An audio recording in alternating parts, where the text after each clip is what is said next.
Bonsoir à tous. À la une de ce journal, une question qui taraude l'esprit des Camerounais.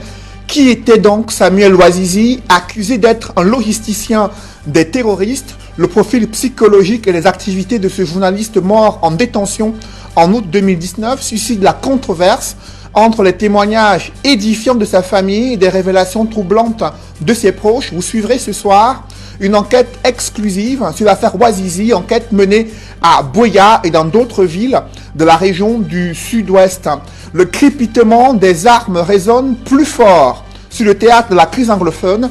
Malgré les multiples appels au cessez-le-feu, les Nations Unies constatent qu'il y a une intensification des attaques et enlèvements de travailleurs humanitaires dans les régions anglophones, une situation qui entraîne la réduction de l'aide humanitaire destinée aux populations déplacées sans assistance. Nous ferons le point au cœur de ce journal.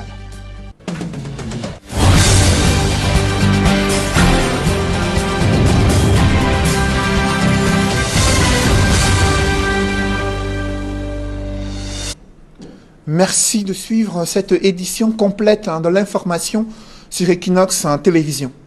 Des instituteurs mécontents manifestent à Yaoundé, lésés lors du recrutement à la fonction publique. Ils dénoncent plusieurs irrégularités et incongruités ayant émaillé ce processus de recrutement. Des incongruités qui ont favorisé les nouveaux diplômés du CAPIEM au détriment des plus anciens dont certains ont atteint la limite d'âge qui est de 40 ans. Pourtant, des promesses avaient été faites par le gouvernement. Selon les manifestants, c'est une injustice qui trahit les promesses non tenues du gouvernement concernant les critères de recrutement à la fonction publique pour la phase des instituteurs destinés à encadrer les enfants dans le cadre de l'éducation de base. Des précisions dans ce reportage que signent Emmanuel Gob et Marcelin Gansop. On ne sait pas pourquoi on a besoin de toute une armée pour venir devant des mères d'enfants, nous frustrer. Nous sommes là tous, nous voulons causer avec notre ministre. Cette institutrice en colère regrette la présence des forces de l'ordre tout autour du ministère de l'Éducation de base, alors qu'elle et ses compagnons d'infortune ne demandaient qu'à comprendre ce qui n'a pas marché dans le récent recrutement de 3000 instituteurs. C'est finalement à la délégation régionale du Ménédub que ces seigneurs de la craie vont exprimer leur ras-le-bol. Sur le bordereau des résultats que nous avons obtenus, il n'y a pas déjà le respect des critères qui ont été plusieurs fois mentionnés par notre ministre en charge de l'éducation de base, qui était ceci, l'ancienneté du CAPIEM et l'âge. Dans cette liste, il y a des noms dont l'âge est de 22 ans. Et la dernière date d'obtention du CAPIEM, c'était 2014. 22 ans, 21 ans voudrait dire qu'ils sont nés en 99.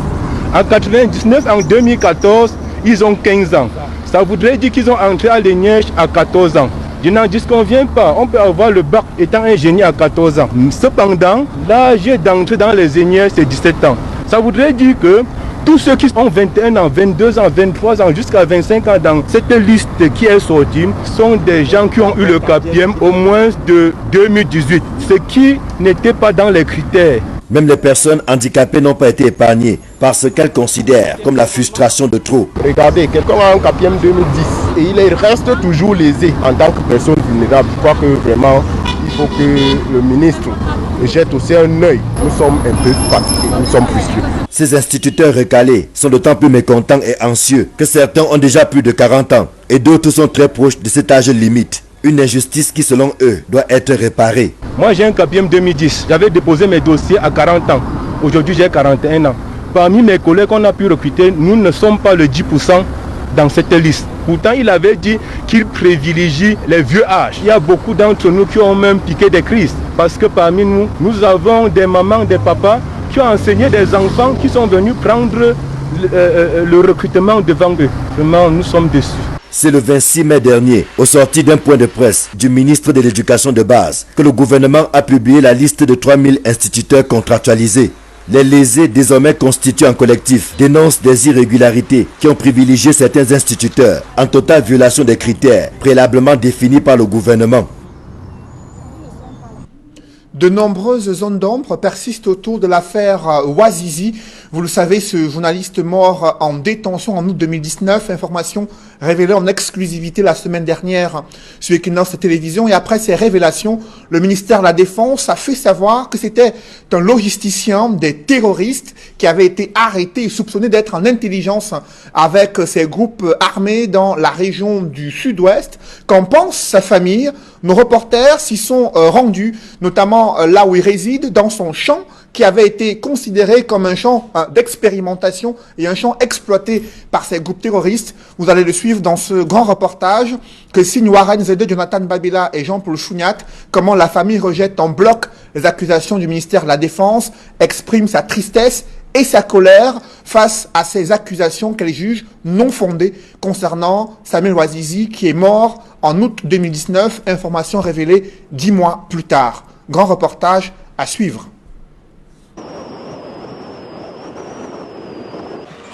À Buea, dans le sud-ouest.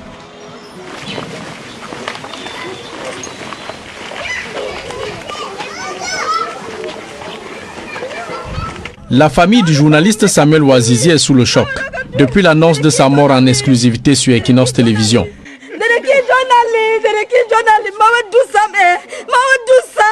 Puis confirmé officiellement le 5 juin dernier par le ministère camerounais en charge de la Défense. On l'a enlevé et tué pour rien.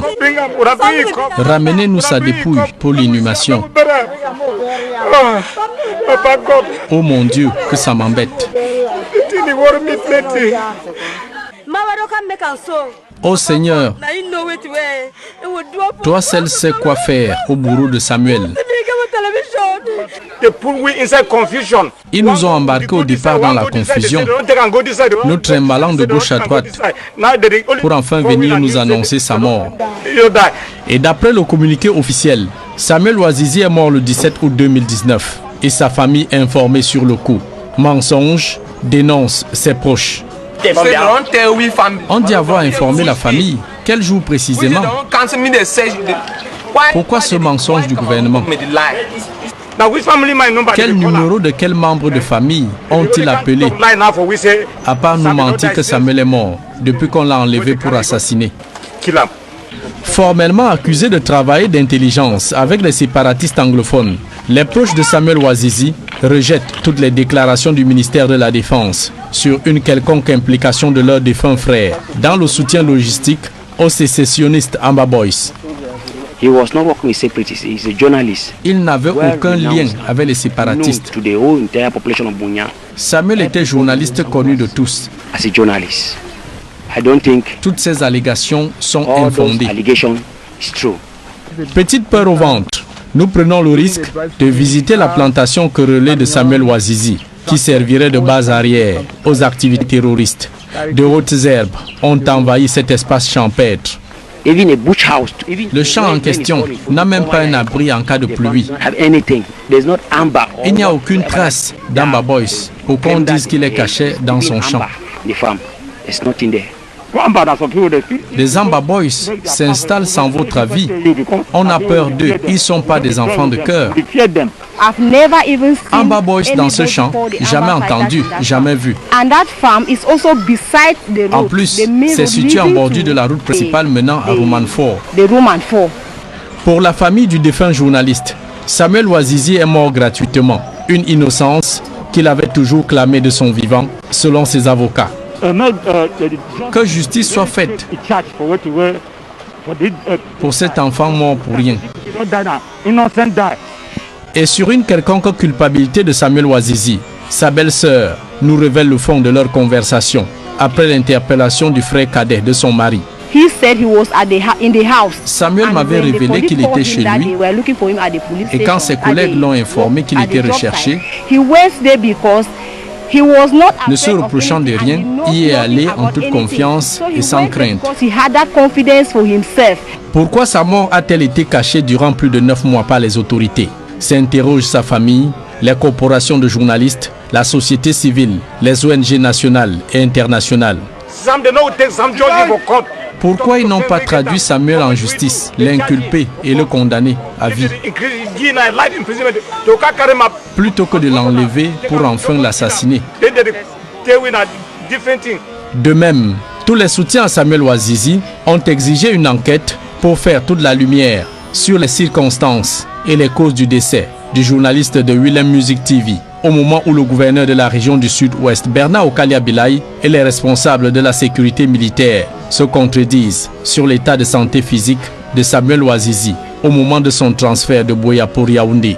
L'opinion nationale et même internationale est impatiente de connaître toute la vérité sur cette affaire. L'ambassadeur de France au Cameroun, le chef de l'État, Paul Biya, a promis une enquête pour voir plus clair dans l'affaire Ouazizi. Et sur le théâtre de la crise anglophone, un détachement de la gendarmerie a été attaqué en Garbou ce lundi. Selon des sources militaires, des séparatistes ont été refoulés après des échanges de tirs nourris. Les forces de défense et de sécurité ont pris le dessus et la situation serait sous contrôle. Cependant, la coordinatrice des actions humanitaires des Nations Unies au Cameroun révèle une intensification des attaques et enlèvements de travailleurs humanitaires dans les régions anglophones. Selon Allegra Bayuchi, des groupes armés ont mis des postes de contrôle illégaux le long des principales voies d'approvisionnement de l'aide humanitaire. Près de 6 agences humanitaires ont déclaré que leurs travailleurs avaient été enlevés ou détenus illégalement dans des incidents mettant leur vie en danger. Dans un communiqué, la coordinatrice des actions humanitaires des Nations Unies au Cameroun regrette également l'attitude des forces de sécurité camerounaises qui, selon elle, auraient retardé le mouvement des cargaisons humanitaires et détenu l'équipement de protection nécessaire pour assurer la sécurité et la sûreté des travailleurs humanitaires. Cette situation a atteint un point où l'acheminement de l'aide a dû être réduit, fait-elle savoir. Allegra Bayuchi, coordonnatrice des actions humanitaires des Nations Unies au Cameroun, réitère l'appel du secrétaire général des Nations Unies à un cessez-le-feu sur le théâtre de la crise anglophone. Dans le reste de l'actualité, l'éventualité d'une réforme constitutionnelle est-elle envisagée pour conforter le RDPC au pouvoir? Les opposants sont formels. Une telle tentative est inacceptable et provoquerait une révolte de la population dans les rangs du RDPC. Le sujet n'est pas à l'ordre du jour, mais il est possible que le chef de l'État puisse engager une telle réforme et respecter le cadre institutionnel existant au Cameroun. Le regard croisé de la classe politique, c'est dans ce reportage que signe Flavien Valondongo. C'est un constat fait dans l'une des sorties du professeur Maurice Kamto.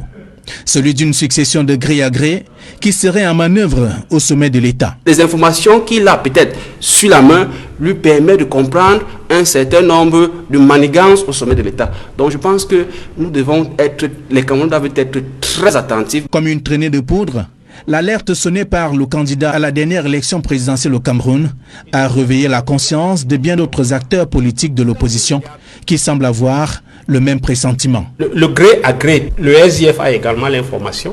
C'est ce qui se prépare au sommet de l'État. À savoir que on va convoquer les députés au cours d'une session, probablement celle de juin, où on va leur soumettre un projet de loi qui institue un poste de vice-président qui sera nommé par le président de la République. Il ne sera pas élu et celui-là va prendre les rênes du pouvoir. Au sein du RDPC, la question du gré à gré relève de l'utopie.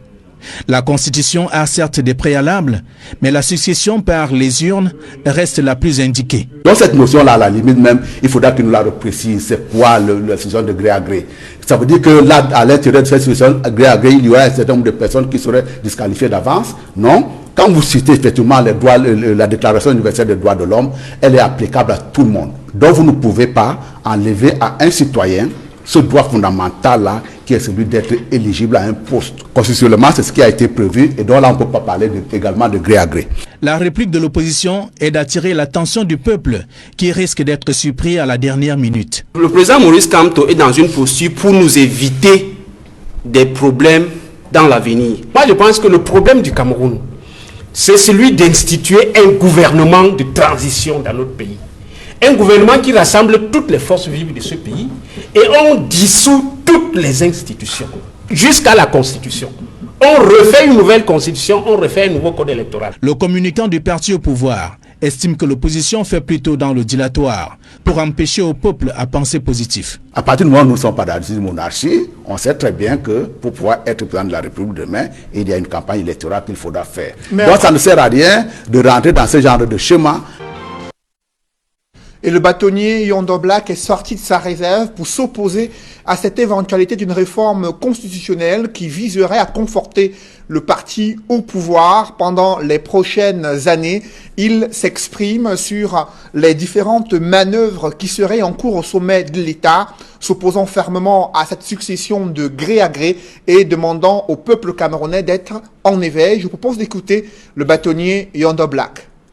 Il est désormais établi qu'il y a vacances au sommet de l'État et les ennemis de la nation sont à la manœuvre. À la manœuvre avec leurs commanditaires pour essayer d'organiser une succession de gré à gré, dans le but de pérenniser un régime, de préserver leurs intérêts et surtout d'effacer leurs multiples crimes et forfaits. La situation est bloquée.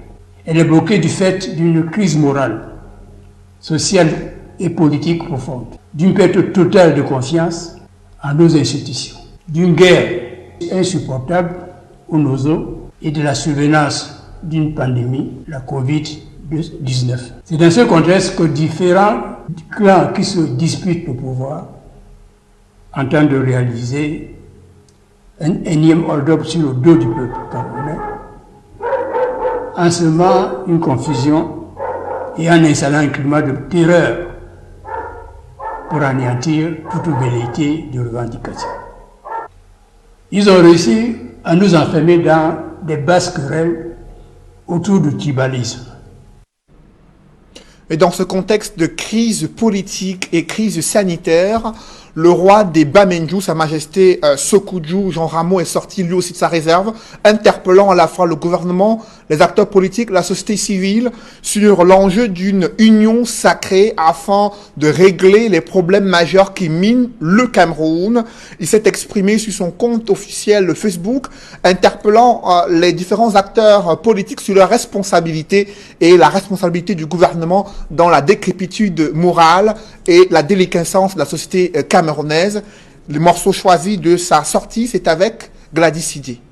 Sa Majesté Sékou Jean Ramo, roi des Bamenju, sur son compte officiel Facebook, fait savoir que le pays est à la dérive. Il faut se parler, se pardonner, se tolérer, penser au Cameroun de demain, aux dirigeants camerounais, tirer les conclusions et avancer.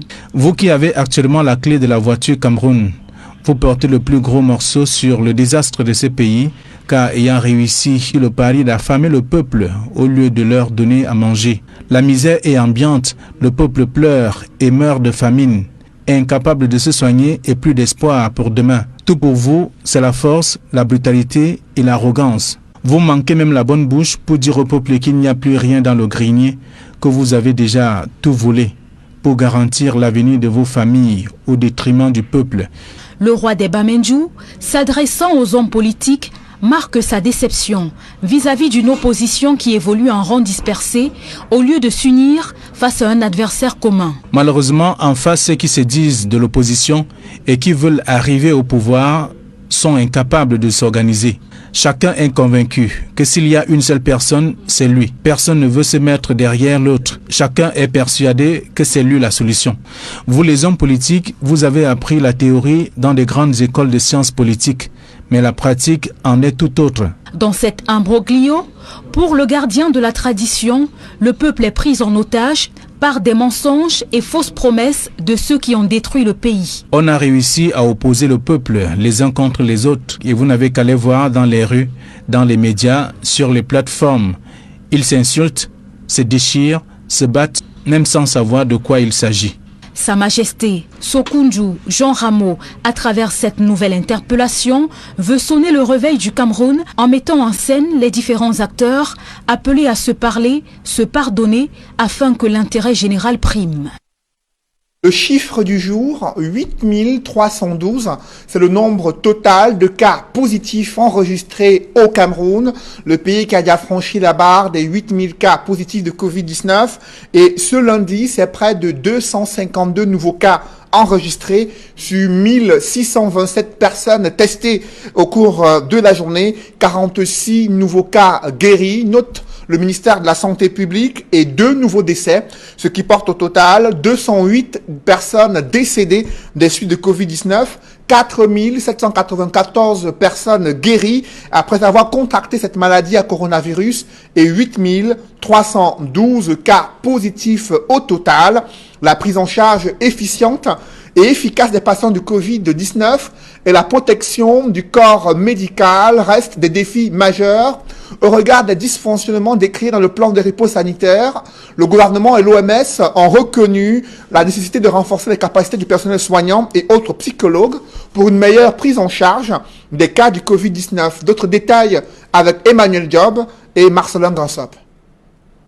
Avec à date plus de 8000 cas confirmés et 206 décès, le coronavirus ne cesse de flamber au Cameroun. Toutes les 10 régions sont touchées, ce qui complique la prise en charge des cas, devenu un gros caillou dans la chaussure des pouvoirs publics. Or, la prise en charge est l'un des piliers indispensables pour infléchir le nombre de personnes touchées. La situation dans laquelle se trouve le Cameroun, comme 25 autres pays de la région africaine, c'est donc la transmission communautaire. Il était essentiel que la réponse soit décentralisée, que les régions prennent le leadership. La prise en charge, c'est vraiment la face visible du contrôle de l'épidémie.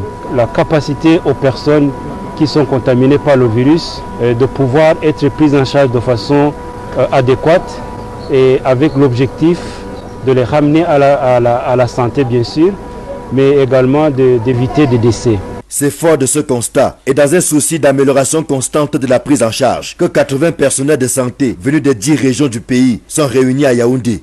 Il est question de leur donner les outils nécessaires pour une meilleure prise en charge de la pandémie dans les unités respectives. Cette formation est une formation des formateurs qui au retour vont former le personnel au niveau des districts pour que la réponse réellement continue à se renforcer et qu'on prévienne les décès au niveau du Cameroun. La formation organisée par le Centre des opérations d'urgence de santé publique avec l'appui de l'OMS et de l'Union européenne est une aubaine dont il faut espérer que les fruits tiendront effectivement la promesse des fleurs. Nos formations sanitaires doivent être prêtes, quel que soit l'endroit, dans tous les districts de santé, à accueillir les Camerounais qui seraient éventuellement atteints dans de bonnes conditions. Et surtout, la formation a d'abord pour but de donner au personnel de soins des compétences pour se protéger eux-mêmes. Parce que c'est d'abord ça. Si le personnel de santé n'est pas capable de se protéger, il est évident qu'il ne sera pas non plus capable de protéger des modes de soins. Détecter précocement les cas de Covid-19, assurer une meilleure prise en charge clinique et psychologique des cas suspects ou confirmés, puis procéder à une gestion responsable et professionnelle des cas de décès. Telles sont les attentes formulées à l'endroit des médecins, infirmiers et autres personnels de soutien psychologique en formation à Yaoundé jusqu'à vendredi prochain. Au regard de la progression de la pandémie, 8312 cas positifs enregistrés au Cameroun, les populations critiquent l'exécution du plan de riposte sanitaire, estimant que le gouvernement ne fait pas assez afin de limiter les cas de propagation du coronavirus. D'autres, par contre, interpellent la responsabilité individuelle des concitoyens sur le respect des mesures barrières visant à limiter les risques élevés de contamination au Covid-19. Réaction des populations dans ce reportage d'Isabelle Carole Zoupet. Depuis l'assouplissement des mesures barrières, le nombre de personnes infectées progresse à une vitesse exponentielle. Les raisons de cette propagation du virus se trouvent au sein de la population. La majorité ne croit même pas qu'il y a la résistance de corona. Ils se disent que c'est un palu fort. Selon ce qui est dit, que c'est le palu fort, que corona n'existe pas et que c'est les blancs qui sont légers. C'est eux que ça tue, que ça ne nous tue pas. On peut dire bien que c'est la faute de la population. Pourquoi? Plus que il y a les uns et les autres qui ne veulent même pas se traiter. On demande d'avoir des cachinets comme ça. Bon, vous marchez ici, vous allez voir au moins 8000 personnes qu'ils n'ont même pas. Si l'ignorance anime encore certains Camerounais, malgré les chiffres élevés de personnes infectées par le virus, il y a ceux qui évoquent le manque de moyens pour se procurer le nécessaire permettant de barrer la voie au Covid-19. La faute d'abord, c'est au gouvernement. Ouais. Parce que, premièrement, ils n'ont pas fermé les frontières à temps pour empêcher ces gens de venir au pays avec ça. Hein? Et de ce quoi, ils n'ont même pas mis les mesures d'accompagnement depuis. C'est nous qui nous battons. C'est chacun qui se bat pour avoir son port du masque, pour avoir son gel, pour laver les mains, tout ça. On ne les ressent même pas. Parce qu'il y a eu un relâchement du gouvernement. On a sacrifié le peuple par rapport à l'économie qui était fragilisée. C'est ça qui a fait que, ça a pris le ampleur. Alors que le Cameroun franchit la barre des 8000 personnes infectées, avec ce mois de juin, annoncé comme le mois de tous les dangers par les experts des questions de santé, la situation pourrait davantage se complexifier à cause du comportement irresponsable des uns et des autres, et ce, malgré tous les efforts fournis par le gouvernement camerounais dans la lutte contre cette pandémie. Et sur le reste du continent, cette pandémie progresse également. On constate, malgré les mesures drastiques prises dans plusieurs pays africains, la pandémie ne cesse de progresser. À Madagascar, par exemple, le président a limogé le ministre de l'Éducation en raison de son projet de fournir des bonbons pour atténuer le goût amer lié aux manifestations des symptômes du Covid-19. En République démocratique du Congo, ce pays s'est lancé dans la fabrication de l'hydroxychloroquine et vient de bénéficier de l'aide de l'Union européenne pour atténuer les effets liés à la crise sanitaire. On en parle dans ce reportage que signe Nadine Yambou. En Madagascar, le président Andry Rajoelina met fin aux fonctions de sa ministre de l'Éducation en pleine pandémie du coronavirus. Adriama Nana paye ainsi les frais de son projet en faveur des élèves de la Grande Île.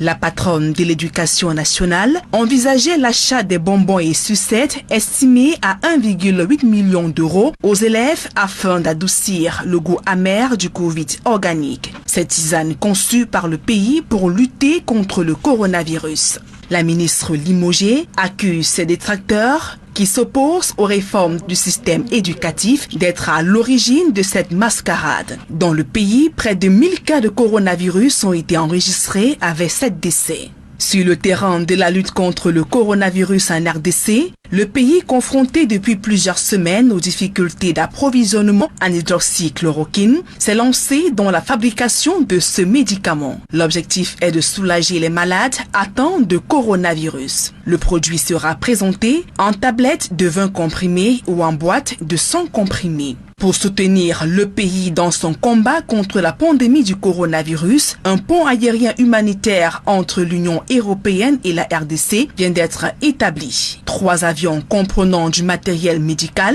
des produits nutritionnels, mais aussi des personnels des ONG viennent d'atterrir dans le pays. La République démocratique du Congo est ainsi le 3e pays à bénéficier de cette aide humanitaire après la République centrafricaine et le Sao Tomé et Principe. En Algérie, le pays entame sa première phase de déconfinement pour près de 200 000 commerçants et artisans. Boutiques, librairies, galeries d'art, salles de sport et même salons de coiffure pour hommes ont réouvert les portes. Le port du masque reste obligatoire, tout comme les populations sont appelées à respecter scrupuleusement les mesures barrières. En revanche, les restaurants et taxis demeurent interdits jusqu'à dimanche prochain, date de la 2e phase du déconfinement. L'Algérie a enregistré plus de 10 000 cas de coronavirus avec 700 décès depuis l'enregistrement du premier cas en février 2020. Dans le reste de l'actualité, le chef de l'État a procédé à la nomination de plusieurs responsables dans les universités d'État. L'École nationale supérieure polytechnique de Douala a un nouveau directeur. Mwangue Ruben Martin, maître de conférence, précédemment chef de département de génie électrique à l'Institut universitaire de technologie de l'Université de Ngaoundéré, est désormais le nouveau directeur de l'École nationale supérieure polytechnique de Douala. C'est l'une des décisions prises par le chef de l'État ce jour. Et en bref, à présent, désormais constitué en collectif des anciens lions indomptables, les héros de la Coupe du Monde, Italie 90 ont commémoré ce 30e anniversaire aux côtés des jeunes enfants démunis de Yaoundé. C'était au cours d'une cérémonie brève et sobre. Les anciens lions ont exprimé leur soutien aux pensionnaires d'un orphelinat. Question de donner du sourire et l'espoir d'une vie meilleure aux nécessiteux. Vous suivrez la commémoration de ce match des Lions indomptables en 90, un match qui avait marqué les esprits et qui continue encore d'inspirer de nouvelles générations du football camerounais. Qui pour nous est... Dans ce journal, l'entreprise Bocom Petroleum qui a décidé de soutenir la communauté musulmane lors de la fin du jeûne du Ramadan il y a quelques semaines à travers un don de matériel et autres denrées alimentaires pour les accompagner durant cette période décisive dans la vie de la communauté musulmane. Reportage. Tradition respectée une fois de plus par le groupe Bocom. À l'occasion de la fête du Ramadan, le groupe a offert un important don à la communauté musulmane de la mosquée de Yassa à Douala. Le groupe Bocom est une entreprise citoyenne qui a de la considération et du respect pour l'islam et les musulmans.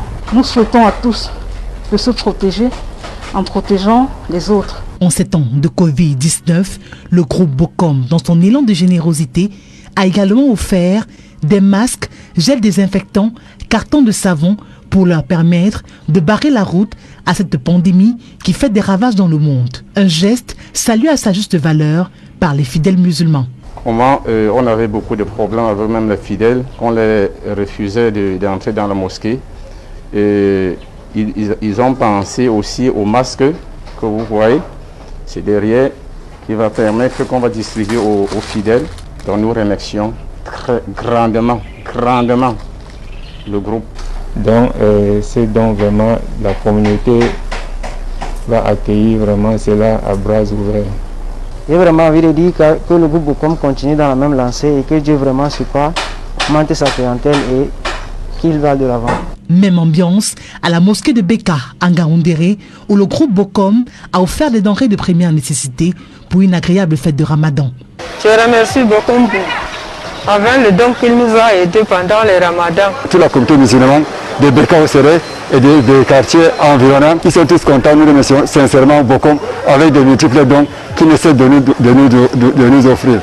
Le groupe Bocom, c'est un ensemble d'entreprises à capitaux camerounais constitué de 8 entités au Cameroun et de 3 filiales en Afrique. Depuis sa création, le groupe s'attache à nouer et à développer des partenaires forts avec différents corps de métier, entreprises et administrations publiques pour offrir à sa clientèle les meilleurs services et produits. Et le SDF qui a annoncé le décès de Francis Sama, décès survenu ce lundi à 8h51 de suite de courte maladie dans un contexte proche de la crise sanitaire actuelle. Le SDF qui perd l'un de ses importants piliers, ancien bâtonnier de l'ordre des avocats du Cameroun. Francis Sama était conseiller juridique national et membre de la cellule nationale des conseillers du SDF. Il décède à l'âge de 62 ans. C'était un ancien bâtonnier de l'ordre des avocats du Cameroun. Francis Sama, décédé tôt ce matin à Yaoundé, fait savoir le SDF. Mesdames, messieurs, c'est la fin de ce journal. Merci de l'avoir suivi. Juste après cette édition de 20h, retrouvez Serge Alain Rantou et ses invités pour le débrief du journal sur le plateau d'Equinox Soir. Serge Alain. Succession de gré à gré, le débat est loin d'être clos. Vous avez suivi ce soir la réaction du bâtonnier Yondo Black qui a fermement exprimé son opposition à une éventualité d'une réforme constitutionnelle qui permettrait au RDPC de conserver le pouvoir au-delà du mandat présidentiel en cours. Pour lui, l'enjeu, c'est la refonte du système électoral, la révision du code électoral, la mise sur pied des institutions crédibles permettant une alternance démocratique. C'est aussi l'avis du SDF et de ses militants ainsi que l'avis du MRC. Et vous avez suivi le RDPC qui estime que c'est une utopie. Aucun projet éventuel de modification de la Constitution n'est encore à l'ordre du jour. Et si jamais il venait à exister, il se ferait dans le cadre institutionnel, martèle ainsi le RDPC. Décès de Samuel Ouazizi, la famille maintient qu'elle n'a jamais eu l'annonce, elle n'a jamais été informée de la disparition de leur fils. Vous avez vu son frère aîné, sa belle-sœur, d'autres proches de Samuel Ouazizi témoigner en exclusivité sur Equinox Télévision. Dans un premier temps, ils ont nié en bloc. avoir été informé de sa mort depuis août 2019. Ensuite, il rejette des accusations selon lesquelles il serait un logisticien des terroristes ambazoniens dans la région du sud-ouest. Preuve évoquée par sa famille, c'est le fait qu'il se soit lui-même présenté au commissariat de Mounia alors qu'il était convoqué le 2 août 2019. Martèle sa famille, vous avez vu comment l'émotion est encore grande et la consternation plus importante chez la famille qui demande justice et qui souhaite que les auteurs de cet acte qu'il qualifie d'assassinat soient traduits devant la justice. Voilà, madame, monsieur, c'est donc la fin, l'essentiel, l'Equinoxe Soir, deuxième partie. Bonne soirée à vous, Cédric. Bonne soirée à vous, Serge Alain. Rendez-vous demain. 20h. Madame, monsieur, dans un instant, la suite, Equinoxe Soir.